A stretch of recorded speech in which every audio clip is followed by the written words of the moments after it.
Welcome. You are listening to the Be a Better Being podcast hosted by Michelle Zellner and Sasha Berscheid. Michelle and Sasha are here to give you information and inspiration to help you live your healthiest, happiest lives. Thank you for tuning in. We hope you enjoy the show. Greetings, Better Beings. Thank you for tuning in to the Be a Better Being podcast. I'm Michelle Zellner. My beautiful co-host Sasha is here, and we have a really interesting guest today that I'm super excited to share with the group and the audience and anybody who's listening. Stacia Aashna, thank you for joining us. How are you today? Thank you so much for having me. I'm doing great. So lovely to be with both of you today. Well, we're super excited to have you, and I'm going to give all the props to Sasha because she's the one who found you. So, Sash, tell us a little bit about what intrigued you about Stacia in the first place and why you started following her and why you decided she should be a guest on our show. Yeah. So I don't say this to many people. I think I've maybe said it out loud 3 or 4 times. I don't follow people on social media. Like, I would rather follow a hashtag. And that's how I have to do it, because if I follow people, then I get caught into potentially playing the comparison game and getting stuck down a rabbit hole. And so what I realized is that if I start to follow things that mean something to me, so hashtag motivation, hashtag motivational speaker, hashtag whatever those are, then my feed on my social media will be a lot healthier for me. Now, I understand that it's not how it works for everyone, but that's how it works for me. And I remember there was this one time, I don't know specifically offhand which post it was, but there was just on my explore feed this beautiful, eloquent wording, poetry slash motivational saying.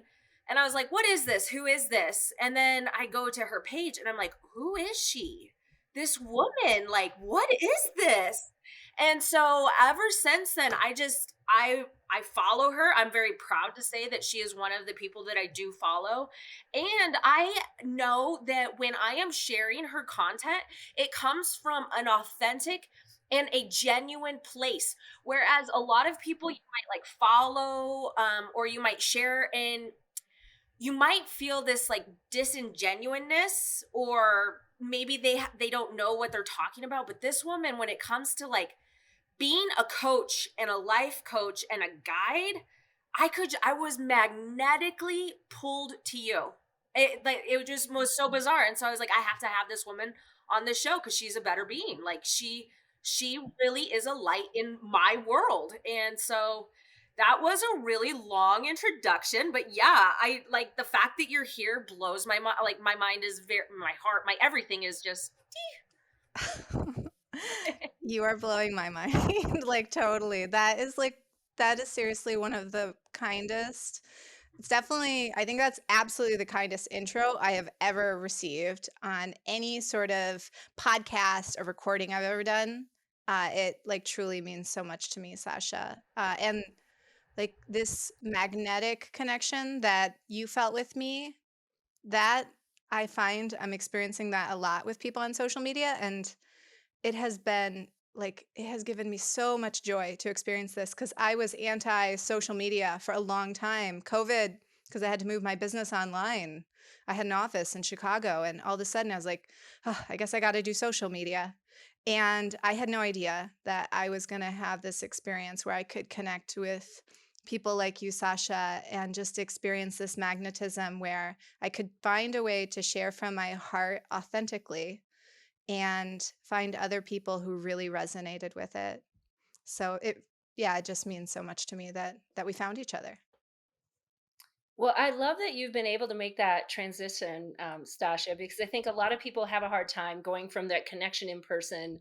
And I know for me, it has been hard. I'm not a social media person. I didn't grow up with it.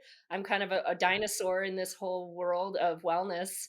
And we always did things in person, and it always feels very disconnected and disingenuous to me when I'm doing stuff via social media. So I love to hear that you have found that way to pivot and to be able to make those connections. Can you just kind of outline for us a little bit of your background and exactly what you do, how you came to be doing, what you do today, and how you help people just be their healthier, happier versions of themselves? Absolutely. It's been quite a journey. I have been working in the field of wellness pretty much since I began working. And my first evolution really into wellness was, well, I worked in health food stores. I worked behind juice bars when I was a teenager. And I just really was into healthy lifestyle. And then I started meditating as a teenager. I found yoga, and at the time, I didn't know that I had complex PTSD. I just knew that I was really suffering and I needed help, and that my life was pretty unmanageable. At the time, because I think I had buried so much, I had no idea what was really underlying until I started doing the work. And it began with seeing therapists and meditating, and kind of became obsessed with this work. I found so much peace and freedom in meditation, and I became pretty obsessed with yoga and meditation at a young age, even going to live in an ashram when I was 21 and meditate for 6 hours a day. Like, I was just like, this is it. This is what I want to do with my life. I studied traditional psychology in university and decided I didn't want to be a traditional talk therapist, not anything against traditional talk therapy because it has a place. I just knew that there were different modalities that I was really drawn to. And my meditation teacher, who I found when I was 21, was also a master hypnotist. And I had no idea that hypnosis had all these therapeutic benefits to it until I met him and realized, okay, there's something here that I'm not fully aware of, but it helps people in a really powerful way. And I wanted to understand that. So I did a lot of research. I saw hypnotists, and I was able to use it to do a lot of my own age regression. So regressing myself into childhood to heal my childhood memories, to update parts of me that were sort of lost because I became fragmented through all the trauma that I had experienced. It was like I had left parts of myself in the past, and I was able to use hypnosis and a few other modalities to really update my system and integrate in the present and discover, who am I really when I'm healed? And so hypnosis, I really wanted to offer a well-rounded toolkit. So became a yoga teacher. For a long time, I taught in drop-in centers to teenagers, mostly teenagers who were living on the streets or coming from abusive homes. Found that as sort of my niche and loved it. And in that also taught meditation. Um, so kind of started accumulating all these different certifications throughout my 20s. And even today, I'm 35. And in the last few years of my life, I have integrated a new modality called internal family systems. And I found this modality because my therapist, who I met about 4 years ago, she is an IFS therapist. And I didn't know what IFS was. I went to her just because I liked her profile online, and she's in Chicago. And then the first session, she's like, "Hey, do you want to try this thing called IFS?" And I was like, "Okay." And it turned out to be like just what I needed. It's just a really beautiful therapy modality for witnessing yourself and seeing yourself as multidimensional, approaching yourself, all the aspects of yourself from a real compassionate place. So hopefully that all kind of makes sense. But the journey has been essentially just finding a lot of different modalities to help myself at first, and then realizing, like, okay, this is something I want to be able to help others with. I always wanted to be able to have work where I could feel like my work was meaningful, like it was aligned with who I truly am. Throughout all of those years, I worked in the corporate world for a long time and got really burnt out and realized, like, I think I could serve in a more powerful way. And so I've been doing this work that I'm doing now for a decade. And I left the corporate world a little over a year ago. At the time, I had 10 clients and I had a full-time job, which was a pretty insane job. And I was like, I had a lot of responsibility on my plate. So it's been pretty awesome to just be able to do this work full time. Well, that's amazing. It's so beautiful because I think like so many people who do what you do, what I do, what Sasha is working on doing is we use the stories, the challenges of our past. We heal ourselves first, and then we recognize how amazing this is to do that hard work to get to live the life that you are designed to live, and we want others to be able to share in that as well. So that you've done all that hard work and are now turning that into being able to help others. I love it. And absolutely, Sasha, you picked a gem. Nice job. I know, right? Yes, girl. So I am so proud of you. I am just I'm in awe because you have done all the work and then now you're just wanting to pour out into someone else's cup.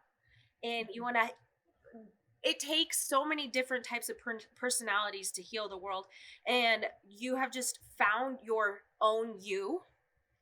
You've done the work to find your you in order to be able to go find the next person to love on and to empower and to say there is hope, and here are the tools that worked for me and potentially they work for you.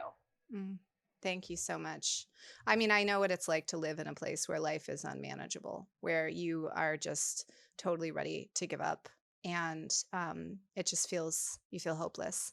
I lived that life. And I, like, nothing brings me greater joy than sitting with people who, in the beginning, when we start working together, they might feel similarly. And then they have this powerful work together. And after a while, they start to look at themselves through a lens of compassion. They start to recognize how far they've come, how hard they work every day.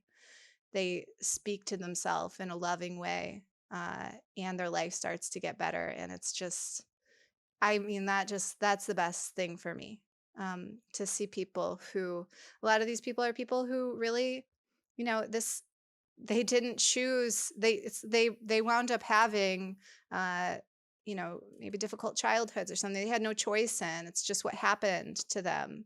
And, it's very difficult to go through that experience and then have all of this like reoccurring trauma after it. So when people realize, oh, I can change that. I can have a better life. I don't have to follow this narrative forever. It's amazing. So yeah, I feel totally aligned with what I'm supposed to be doing. And now I feel, and that took me a while, to be honest, as I'm sure like you probably can relate. It took me a while to really fully believe in what I'm doing and to believe, oh yeah, I can do this. Now it's just like, yep, this is what I'm meant to do. And now I feel the responsibility of it, and that, okay, now what's the next step in this? How do I grow this? How do I build this? And how can I help more people? Which is very exciting. So I'm kind of looking out at that right now. Okay, so I have a question for you. We have done some of our own work. So between Michelle and I, like, I know my foundation, my non-negotiable for me is sleep, right? So like I cannot function as a human in the flesh without this non-negotiable. For Michelle, it's non-negotiable how she eats, her eating habits. So for you, Stacia, what is your non-negotiable? What is the one thing that you have to do so that you know that you will be there and show up every day? Meditation first thing every single morning. And there is absolutely no morning that I miss. Yeah, wow. I can't not meditate every single morning. And I know that, like, one of the things that I admire is the fast response. Like, you already know, you are so in tune with your you that I have a question and you're like, I already know the answer because I know my me. And that is something that I'm working through with some of the people that I'm coaching right now. One girl specifically is, finding your you. What does your you ask you for? Is it, I need my water. Sasha, you need to drink your water. Sasha, you need to practice your gratitude. Girl, right now, that gratitude. Finding your you, because when you find that, it's like the only thing you can do is be you and show up authentically real and ready to pour. Yeah, absolutely. I mean, I love that you're guiding help to others to help them find that as well, to really ask themselves like, who am I? What do I want? What do I need? Oh my gosh. So many times I ask people that question, it's just a blank. I remember being asked that question early on when I first started seeing my first psychotherapist. I was 20, and I remember my therapist looking at me and saying, what do you need? How do you feel? And I was just like, what? What are you asking? And and I think that's actually really normal. Is a lot of us are just super out of tune with ourselves. We are, we've kind of been given a script or a narrative about what our life is supposed to look like, and it takes a lot of courage to step back and to say, okay, that's what I've been doing. That's the script, but is that really what I need? Is that really what works for me? Yeah, I think a lot of people come to, coaches just wanting us to give them the answers. Well, you should do this, and here's the prescription. Here's the blueprint. And what I have discovered over my 25 years of doing what I do is nobody's prescription is the same. And yet at the foundation it really is, because we're all humans, right? So we all need the basic same things, but the details of what it all looks like is pretty unique and tailored. And I mean, the more people I talk to, it's so cliche, and yet it is almost always spot on. The issues that we deal with as adults always go back to childhood trauma, no matter what. And trauma is a big word, but everybody's traumatized in some way, right? And until you go back and figure out what that is, and then work through the healing process and the forgiveness process and all of those really hard, yucky things that we probably don't want to do, the issues we face as adults are really not going to be solved. Is that similar to what you find with the people you work with? 100%. Yeah. I mean, even people who have the like seemingly picture perfect childhoods, there's always something there. And and I get people, all right. Yeah, like you're like, oh, my childhood was great. I don't know why I'm having these problems. And I'm like, okay, well, the thing about that is often we don't know because we have repressed it so deeply. I'll do age regression with my clients and say they're, experiencing anxiety today, like a lot of anxiety where it's a problem. And I will regress them through hypnosis into a trance, and they'll go into a memory, and all of a sudden they'll find themselves recalling a memory in first grade where they were called out in front of the class or something, and they just got, it left this huge imprint on them, on their personality, on their psyche. And they come out of hypnosis, they're like, gosh, I had no idea. I was not expecting that. I had no idea that I had forgotten about that. I didn't even know that that impacted me that way. And the cool thing is like once we remember it, that's often like the biggest piece of the work. There's really, I mean, like just that, just recalling it, just making that connection, having that awareness, shining a light on it, that is often like the big load of transformation. There's not, I mean, that will relieve a lot for people. Okay, this is a real question. This is a Sasha question. Okay, so you guys give me some grace here. Can you put a person under hypnosis and have them come out of like their blackouts while they're drinking? Because like was drunk for a really long time, and I would be really scared to go under hypnosis because I don't know what's coming out. So like, can you recall? Is this a silly question? Can you recall from like being blacked out, or You mean like to regress somebody into the time where they were blacked out? or something like that? Yeah. I mean, I don't know if I would ever want to do that because I like don't ever want to recall that life, but I wonder if it would be good for my treatment, or if that's even possible, or if that's healthy.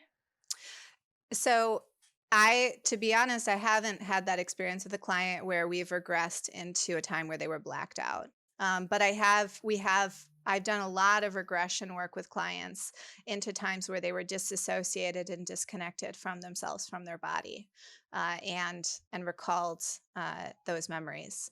It gets different. It gets a little difficult, I think, when we talk about, being under the influence, because you are so disconnected. It's not just a mental disassociation. You are physically, they're impaired. Yeah, I definitely was. I'm not saying that I would ever want to go back there because I don't. It was just a curiosity question. It's a Yeah. great question. I mean, I love that you use hypnosis as part of your modality for treatment, because when I was in grad school, this is kind of when I first really got serious about figuring out my garbage. And hypnosis, I would say even still, people think it's like a woo-woo thing, like, oh, hypnosis, you go up on stage and then you're barking like a dog and then you snap up, whatever, right? I decided to go the woo-woo route because I was super curious. And it was through hypnosis that I really did make some connections, recalling probably the very first trauma that I experienced was when I made the gymnastics team, and my coach is going down the line telling us, why we made it, why we didn't. And she said, Shelly, Dale didn't think you should be here, but I said, oh no, that girl's got grit. She's got heart. She should be here. All I heard was Dale didn't think you should be here. So 8-year-old man doesn't approve. Yep. I was just having a conversation this week with my boyfriend's parents. We were talking about I was saying that sometimes it just takes one experience. That one experience could have made a whole imprint in your psyche and changed the course of your relationship with yourself. Yeah. Uh, it's fascinating. It's Which fascinating. Mhm. Yeah, which of course your relationship with yourself is then going to dictate the behaviors and the choices you do or don't make. And it is really connecting those dots that is so powerful. And doing it, through something like hypnosis, I think I would encourage anybody who is really struggling to figure their stuff out to explore this route, at least as an option. I love it because you're in such a deeply relaxed state that a lot of your defense mechanisms just naturally relax. And that being said, I have clients sometimes where they have a hard time dropping into hypnosis. We'll do age regression and we hit a wall, like it's like or a cloud. It's just like I'll ask my client, "What are you experiencing?" And they're like, I just feel really disconnected. And then I will switch over into internal family systems work with the client. And then we'll explore, okay, let's explore what that cloud is or what that wall is and start to understand what that is, what's going on, because that's some protective mechanism in that person that is kind of blocking that process, which totally makes sense. This is Yep. not easy work to do, saying, especially if somebody has a lot of trauma going back there. I mean, that can be really scary. So I always respect any sort of protective aspect of a person that comes up. I mean, that part is there for a reason. It's probably helped that person, served them, kept them safe. So then we'll just work with that aspect. Yeah, that's very. It's so beautiful and interesting how complex every part of our being is, right? Not just the physical, but like the mental, the emotional, just all of it. It just is so deep and also all so intertwined. It is. Yeah. I mean, we are fascinating. I mean, the core of what I'm doing with people is really getting them to be really present with themselves and explore, not just, we can say, oh, I'm present with myself. I mean, like really present, very curious about every aspect of themselves. Like sit with your anger, sit with your sadness, really sit with it and start to understand it, start to understand the layers of yourself. Because when you think, oh, I've got it, there's usually like a few more layers underneath that. And it is fascinating. And in IFS, we do a lot of connection with the body. So um, I'm not a somatic therapist, but this therapy modality in and of itself is very somatic, in that we're identifying where we hold parts of our being in or around our body, where they manifest. And people might actually experience physical pain. They all, I mean, pretty much always they experience some sort of sensation in the body that's associated with whatever that feeling is. If it's anger, maybe it'll be a burning sensation or a tightness or something. I mean, yeah, we are super multidimensional, and it is all connected. Absolutely. I remember going through like my whole process, and a lot of it is kind of unpacking the root of trauma, but do you also use it for people to start the healing and the forgiving process? Because that was when I figured it out, then I years and years later saw an intuitive coach and an energy healer, and that was to push through those energies and start the forgiveness and the healing. So is what you do also on that level? 100%. Yeah, yeah, I think that's part of what scares a lot of people when we talk about age regression, is people think like, I'm gonna like stay there. I don't want to go back there. I want to move forward in my life. I'm like, that's what we're gonna do. We are not, that's not part of it. Big part of in IFS, what we do is we update and integrate aspects of ourselves into the present. If there are things that need to be forgiven, if it's you, which is often a large piece of it, or other people in your life, we can do that work in order to heal and to move on so that you can have a different quality of life. I think forgiveness is it's key. I I can't tell you how many times in my journal I have written the phrase, I, Stacia, love and forgive myself completely. And just like hundreds, if not thousands of times. Um, yeah, it's a key part of it. Well, and it's so multidimensional, right? So I think sometimes people, they're on a journey and they're doing it. And like you said, they think, oh, I got it. And that definitely was where I was for a period. And then another experience smacked me in the face to tell me that, no, you don't quite got it.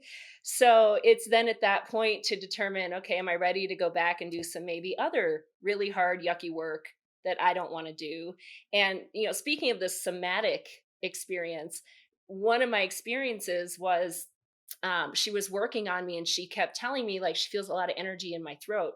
And literally, it's because I didn't want to talk to a certain person and I was holding everything in and I was not going to talk to this person ever again. I don't care who says what, it's not happening. And she was like you need to do that. Whatever that means, whatever talk to this person means, you have to do it. You will never get unstuck until you do that. And I didn't like to hear that answer. I was like, "No." Nope. And yet it was true, right? Until I did that, nothing else was going to move forward. Oh, I totally get that. Yeah. And it's not, I would say it's also not therapeutic to push that. If like the message that you get inside is nope, then it is Oh, not, then don't go and like call that person up. no, it took me over a year after that experience to finally reach out to talk. So, yeah, no, still, when you're not ready, you're not ready. But it was a very clear sign for sure. There's a letter writing process that I will guide a lot of clients through. And the first letter, if you have somebody that you have something that needs to be communicated with, I the first letter is you write a letter that is like a let it fly, just like uncensored, everything that you feel, everything that you want to say to that person, and then read that to somebody, a safe person, somebody that you can trust as a witness to it. And if you'd like, you can destroy that letter. And then the second letter is one that you write from like your really conscious place. Like, it's like the very, if you were to speak from your higher self and write to them what it is that you're experiencing, what you'd like to communicate to them. And then do the same thing, share it with somebody. And then the third letter is one that is sort of a balance and one that you could potentially give to that person. And that is something that is very personal. And I also don't believe that people always need to communicate with the person, especially if that person is really unsafe. That I think you can trust yourself to discern, like, okay, is this something that is that's going to be valuable to me, that is going to help me, or will it just re-traumatize me? But absolutely learning how to express yourself. I get a lot of clients who have blocked energy in their throat, and we'll actually talk to that aspect of them, actually have a conversation, sit down with that part of them and talk with it, and hear, okay, what do you need? What do you need from me? And we get messages like, I want you to sing. I need you to express yourself unabashedly. Uh, and then expression can come in other ways. Like a lot of women that I work with, if they're not expressing themselves, that might show up in the way that they dress. And they all of a sudden their wardrobe changes because they're like, I just want to actually, I really want to. I had a client once who, this aspect of herself, when she sat and talked with it, said that it wanted to wear a pink power suit, and she went and bought one. And she just wanted to be this like bold, strong woman, or she wanted to look like that because that was what she was. That was what she felt like. So yeah, expression is very important and very unique to each person. I have another random question for you. Are you ready for this one? When you are alone, when you're done with your day and you are done, you can put away your robe of helping empower the world. When you're just you by yourself, what would I find you doing? So you would find me probably, if I'm at home, reading. I love to read, or with my boyfriend, and probably like binging something. He's my evenings are usually spent with him. And if I have the opportunity to be doing something like in the evening or during the day, that is my favorite thing to do. It would be riding my bicycle, running, or being outside. Just like being outside is like my that's like my medicine. I love just I live right next to Lake Michigan. I'm in Chicago, and I love going and sitting by the lake. I do things like I lay on the ground and I do like breath work on the ground. I like imagine like breathing with Mother Earth. I'm that person. I literally hug trees. I I was literally about to say, girl, me too. I love hugging trees. I will like touch the bark and I'll be like, thank you for being here. Even when I'm not here, you'll still be here, tree, and for providing clean earth or clean air for my brothers and sisters. Like, I'll get there. I go there, especially when I'm in the national parks. I like go to a whole nother level. But yes, I feel you Okay. on the, I acknowledge you and I validate that all of that.